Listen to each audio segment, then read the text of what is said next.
Morning, my self ध्रुव झा। आज हम लोग का टॉपिक है सौर मंडल। सौर मंडल में सूर्य और वह खगोलीय वस्तुएं सम्मिलित हैं जो इस मंडल में एक दूसरे से गुरुत्वाकर्षण बल द्वारा बंधे हैं। किसी तारे के इर्द गिर्द परिक्रमा करते हुए उन खगोलीय वस्तुओं के समूह को ग्रहीय मंडल कहा जाता है जो अन्य तारे न हो, जैसे कि ग्रह, बौने ग्रह, प्राकृतिक उपग्रह, क्षुद्र ग्रह, उल्का, धूमकेतु और खगोलीय धूल। हमारे सूरज और उनके ग्रहीय मंडल को मिलाकर हमारा सौर मंडल बनता है।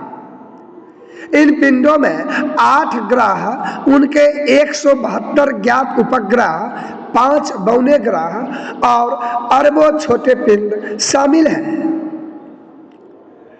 कुल कुछ जो है उल्लेखनीय अपवादों को छोड़कर मानवता को सौर मंडल का अस्तित्व जानने में कई हजार वर्ष लग गए।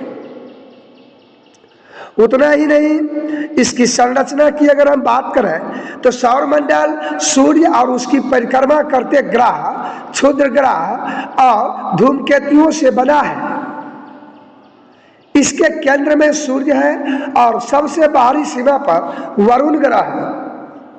वरुण के परे प्लूटो जैसे दोनों ग्रहों के अतिरिक्त धूमकेतु भी आते हैं। सौर मंडल के अधिकांश ग्रहों की अपनी खुद की माध्यमिक प्रणाली है जो प्राकृतिक उपग्रहों या चंद्रमाओं, जिनमें से 2 हैं टाइटन और गैनीमेड, बुध ग्रह से बने हैं, इनके द्वारा परिक्रमा की जा रही है। तथा बाहरी ग्रहों के मामले में ग्रहों के छल्लों द्वारा छोटे कणों के पतले बैंड जो उन्हें एक साथ कक्षा में स्थापित करते हैं। अधिकांश सबसे बड़े प्राकृतिक उपग्रह समकालिक घूर्णन में हैं, जिनमें से एक चेहरा अस्थायी रूप से अपने मूल ग्रह की ओर रखता है। सूर्य अथवा सूरज सौर मंडल के केंद्र में स्थित एक जी श्रेणी का मुख्य अनुक्रम तारा है, जिसके इर्द गिर्द पृथ्वी और सौर मंडल के अन्य अवयव घूमते हैं।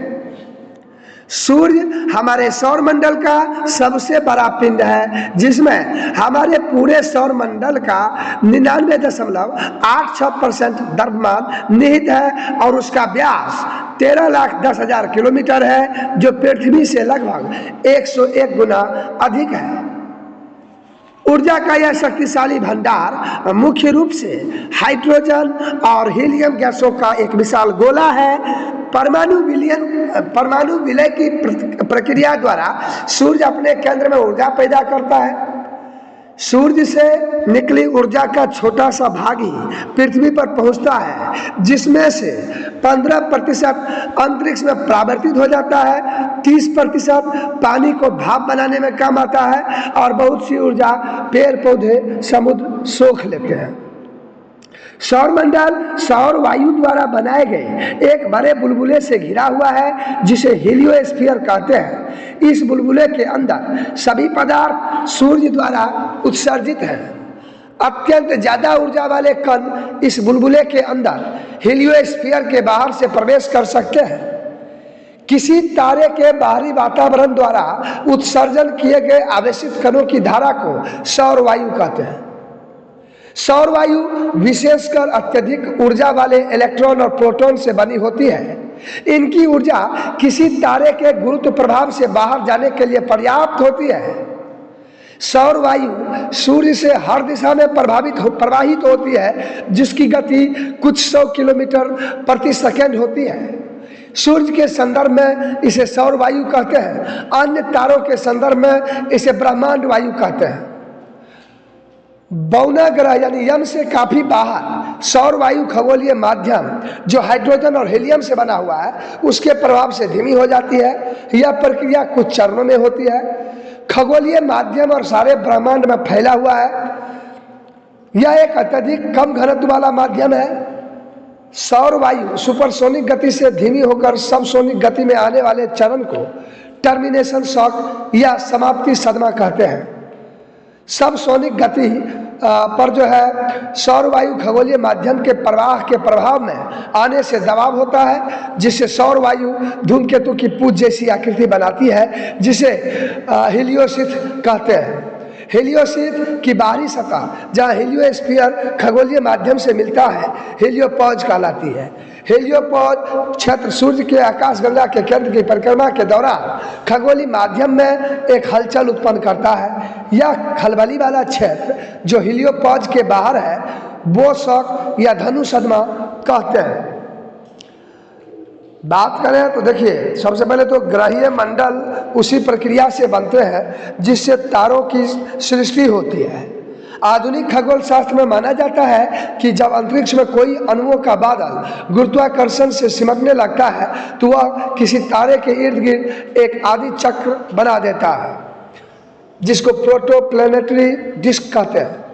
पहले अणु जमा होकर धूल के कण बना देते हैं, फिर कण मिलकर डले बन जाते हैं। गुरुत्वाकर्षण के लगातार प्रभाव से इन डलों में टकराव और जमावड़े होते रहते हैं और धीरे धीरे मलबे के बड़े बड़े टुकड़े बन जाते हैं, जो वक्त के साथ साथ ग्रहों, उपग्रहों और अलग वस्तुओं का रूप धारण कर लेते हैं। जो वस्तुएं बड़ी होती है उनका गुरुत्वाकर्षण ताकतवर होता है और वे अपने आप को सिकोड़ कर एक गोले का आकार धारण कर लेती है।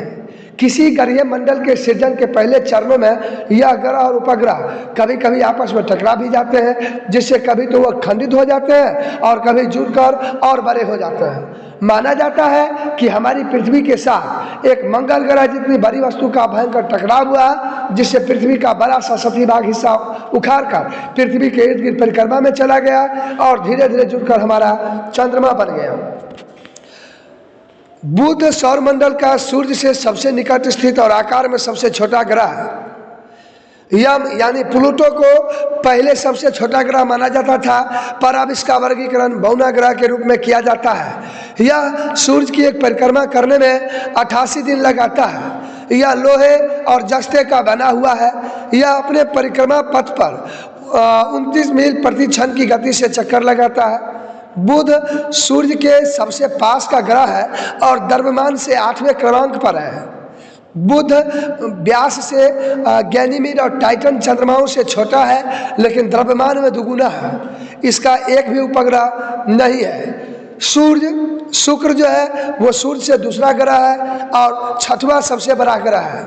इसका परिक्रमा पथ बहुत लंबा है और उतना ही नहीं, शुक्र सौरमंडल का सबसे गर्म ग्रह है।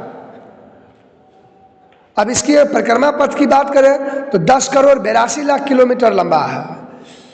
शुक्र सौरमंडल का सबसे गर्म ग्रह है। शुक्र का आकार और बनावट लगभग पृथ्वी के बराबर है, इसीलिए शुक्र ग्रह को पृथ्वी की भांति कहा जाता है।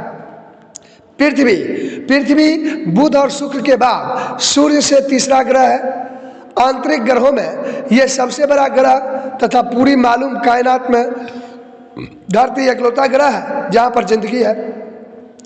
सूर्य से पृथ्वी की औसत दूरी को खगोलीय इकाई कहते हैं। ये लगभग 15 करोड़ किलोमीटर होते हैं। ये दूरी वास योग्य क्षेत्र में है। किसी भी सितारे के इर्द गिर्द ये एक खास जोन होता है जिसमें जमीन की सतह के ऊपर का पानी तरल अवस्था में रहता है। इसे नीला ग्रह भी कहते हैं। नीला ग्रह इसलिए कहते हैं क्योंकि अंतरिक्ष से देखने पर यहाँ पानी की ज़्यादा उपस्थिति के कारण यहाँ जो ये नीली दिखाई देती है, जिसके कारण इसे नीला ग्रह कहते हैं। मंगल सौरमंडल में सूर्य से चौथा ग्रह है। पृथ्वी से इसकी आभा रक्तिम दिखती है, जिस वजह से इसे लाल ग्रह के नाम से जाना जाता है। सौरमंडल के ग्रह 2 तरह के होते हैं, स्थलीय ग्रह जिनमें जमीन होती है और गैसीय ग्रह जिनमें अधिकतर गैस ही गैस है। पृथ्वी की तरह मंगल भी एक स्थलीय धरातल वाला ग्रह है। इसका वातावरण विरल है। इसकी सतह देखने पर चंद्रमा के गर्भ और पृथ्वी के ज्वालामुखियों, घाटियों, रेगिस्तान और ध्रुवीय बर्फीली चोटियों की याद दिलाती है। हमारे सौरमंडल का सबसे अधिक ऊंचा पर्वत ओलंपस मोन्स है, जो कि मंगल पर ही स्थित है। साथ ही विशालतम कैंयन वैलेस मैरिनेरिस भी यहीं पर स्थित है। अपनी भौगोलिक विशेषताओं के अलावा मंगल का घूर्णन काल और मौसमी चक्र पृथ्वी के समान है। बात अगर करें गैसीय ग्रह की, तो बृहस्पति सूर्य से 5वां और हमारे सौरमंडल का सबसे बड़ा ग्रह है। यह एक गैस दानव है, गैस का बना हुआ ग्रह है, जिसका द्रव्यमान सूर्य के 1000वें भाग के बराबर और सौरमंडल में मौजूद अन्य 7 ग्रहों के कुल द्रव्यमान का 2.5 गुना है। बृहस्पति को शनि, यूरेनस और नेपच्यून के साथ एक गैसीय ग्रह के रूप में वर्गीकृत किया गया है। इन चारों ग्रहों को बाहरी ग्रहों के रूप में जाना जाता है। यह ग्रह प्राचीन काल से ही खगोलविदों द्वारा जाना जाता रहा है तथा यह कई संस्कृतियों की पौराणिक कथाओं और धार्मिक विश्वासों के साथ जुड़ा हुआ है। रोमन सभ्यता ने अपने देवता जुपिटर के नाम पर इसका नाम रखा था। जब इसे पृथ्वी से देखा गया तो यह चंद्रमा और शुक्र के बाद तीसरा सबसे अधिक चमकदार निकाय बन गया। उतना ही नहीं, बृहस्पति को देवताओं का ग्रह भी कहा जाता है। उसके बाद शनि, जिसको सैटर्न बोलते हैं, शनि सौरमंडल का एक सदस्य ग्रह है। यह सूर्य से 6ठे स्थान पर है और सौरमंडल में बृहस्पति के बाद सबसे बड़ा ग्रह है। शनि के 81 उपग्रह है, जिसमें टाइटन सबसे बड़ा है। टाइटन बृहस्पति के उपग्रह गनीमेड के बाद दूसरा सबसे बड़ा उपग्रह है। शनि ग्रह की खोज प्राचीन काल में ही हो गई थी। गैलीलियो गैलीली ने सन 1610 में दूरबीन की सहायता से इस ग्रह को खोजा था। शनि ग्रह की रचना में 75% हाइड्रोजन और 25% हीलियम से हुई है। जल, मीथेन, अमोनिया और पत्थर यह बहुत कम मात्रा में पाए जाते हैं। हमारे सौरमंडल में 4 ग्रहों को गैस दानव कहा जाता है, क्योंकि इनमें मिट्टी पत्थर की बजाय अधिकतर गैस है और इनका आकार बहुत ही विशाल है। शनि इनमें से एक है, बाकी 3 बृहस्पति, अरुण और वरुण है। अरुण या यूरेनस हमारे सौरमंडल में सूर्य से 7वां ग्रह है। व्यास के आधार पर यह सौरमंडल का तीसरा सबसे बड़ा ग्रह है और द्रव्यमान के आधार पर चौथा बड़ा ग्रह है। द्रव्यमान में ये पृथ्वी से 14.5 गुना अधिक भारी और आकार में 63 गुना अधिक बड़ा है। औसत रूप से देखा जाए तो पृथ्वी से बहुत कम घना है, क्योंकि पृथ्वी पर पत्थर और अन्य भारी पदार्थ अधिक प्रतिशत में है, जबकि अरुण पर गैस अधिक है। इसीलिए पृथ्वी से 63 गुना बड़ा आकार रखने के बाद भी यह पृथ्वी से केवल 14.5 गुना भारी है। हालांकि अरुण को बिना दूरबीन की आंखों से भी देखा जा सकता है। यह इतना दूर है और इतनी मध्यम रोशनी का प्रतीक होता है कि प्राचीन विद्वानों ने कभी भी इसे ग्रह का दर्जा नहीं दिया और इसे एक दूर टिमटिमाता तारा ही समझा। 23 मार्च और इसमें विलियम हर्शल ने इसकी खोज की घोषणा करी। अरुण दूरबीन द्वारा पाए जाने वाला सबसे पहला ग्रह था। इसके 15 उपग्रहों में से 10 की खोज 1986 में वाइजर 1 यान द्वारा हुई थी। बात करते हैं वरुण की, यानी नेपच्यून। वरुण या नेपच्यून हमारे सौरमंडल में सूर्य से 8वां ग्रह है। व्यास के आधार पर यह सौरमंडल का चौथा बड़ा और द्रव्यमान के आधार पर तीसरा बड़ा ग्रह है। वरुण का द्रव्यमान पृथ्वी से 27 गुना अधिक है और अपने पड़ोसी ग्रह अरुण से थोड़ा अधिक है। खगोलीय इकाई के हिसाब से वरुण की ग्रह पथ जो है सूरज से 30.1 खगोलीय इकाई की औसत दूरी पर है।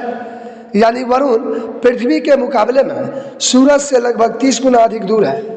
वरुण को सूरज की एक पूरी परिक्रमा करने में 164 वर्ष लगते हैं। यानी एक वरुण वर्ष 164 पृथ्वी वर्षों के बराबर है।